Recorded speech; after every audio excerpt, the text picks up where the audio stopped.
I feel like I'm a little more deliberate now. So before, I might have looked at the skill of adding decimals together. And now I'm assessing just, can you line up the decimals? And then I'm assessing, can we add it? And then I'm creating a group around that. And when we go to do small groups, I used to create the small groups, and now the small groups are being created by the students. As they finish a math assignment, I'll have them write in the corner, or a reading assignment, or any assignment, I'll have them write in the corner their own thoughts on whether or not they feel like they're 1, 2, 3, or 4. I think it shifts teaching more to student-centered, because most of the time I have them do self-evaluations on every assessment, and because of the clarity that proficiency-based grading gives and allows, students are better equipped to take that learning into their own hands. Using that decimal example again, it could be as simple as, I know how to add, I just can't remember if I'm supposed to line up the decimal, and then I know specifically what to call a group for instead of calling a group for adding decimals. So I don't really feel like I'm doing things necessarily differently, I think I'm doing more deliberately. Crazy. Yeah, it is more than I ever dreamed it would Right? impact the students, because they do, like she said, they come and tell me, hey, I need more practice with this. They get their assessment, they'll look at it, and they immediately are moving over towards the small group table.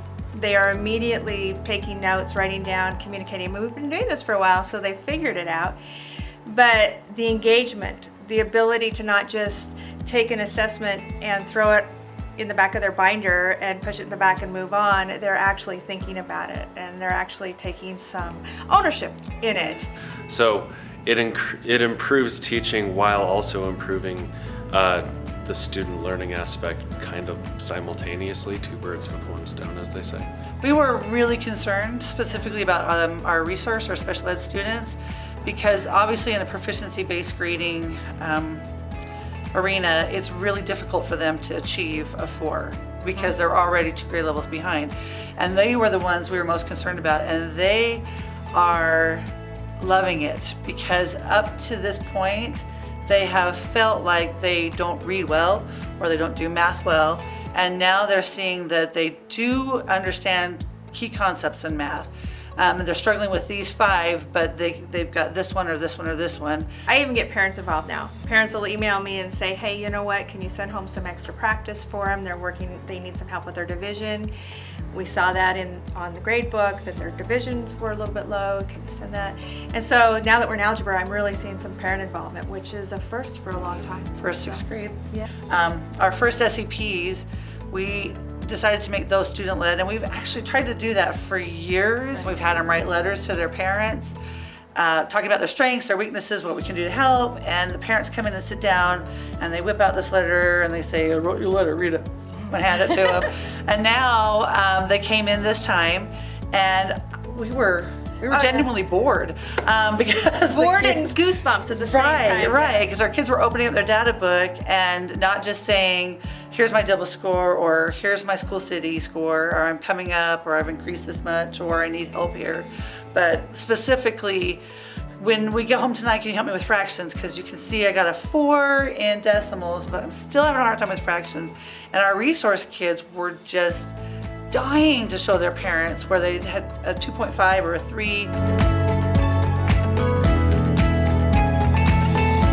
It streamlines it, like simplifies things a lot. Rather than having, say, 30 assignments per quarter, I have maybe 8 to 10.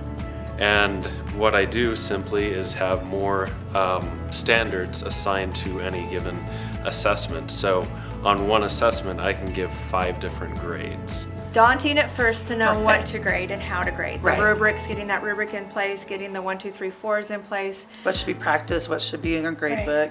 And Yeah. now I notice I don't take as much time grading because I'm more focused, because I pull apart like the unit test at the end of, or the story test at the end of Wonders, and I can pull it apart and grade what I'm looking specifically at, Right. and maybe use some of the other questions as a review to see if they still retained it, which is amazing. Right. We had visions of just paper everywhere and printing millions of things. And no more no more yeah. fun activities, no more projects. Kids crying as we test them all day long. And you know, we just finished a huge big month-long project, and I figured out the in fact, one of my students came up to me and says, now exactly where is this going to show up in gradebook? What standards? And I went, really? We want to know what standards? When we kind of calmed down and took a deep breath, we realized we can keep using what we've been yeah. using. We can use a Go Math practice, homework practice, and just pull out 4 questions. We can use what activities we've created around Wonders or with Wonders or use Wonders. But now we're very deliberate in this part of it will be a PB&J, and so they'll practice, practice, practice, and then the very next thing they do, which would have been an assignment we would have given them anyway, we just don't talk during that assignment, and we know that we are to get a 4, we're going to do this, to get a 3. I feel like I've been pretty lucky that my whole PLC's been on board for it. So since we're all on board, we're able to have more precise conversations regarding what our students need and how they're doing on any given standard, and we're better able to guarantee specific content, curriculum, and standards that we're on. Now it's more driven, it's more focused. We go in knowing what we're going to do, not just, okay, so what are we going to talk about this week? We already have planned, in fact, we've got planned out for the rest of this month and part of and the year even what we're going to be talking about based on just what our scores are, what our flex time looks like, everything that looks like, which is amazing.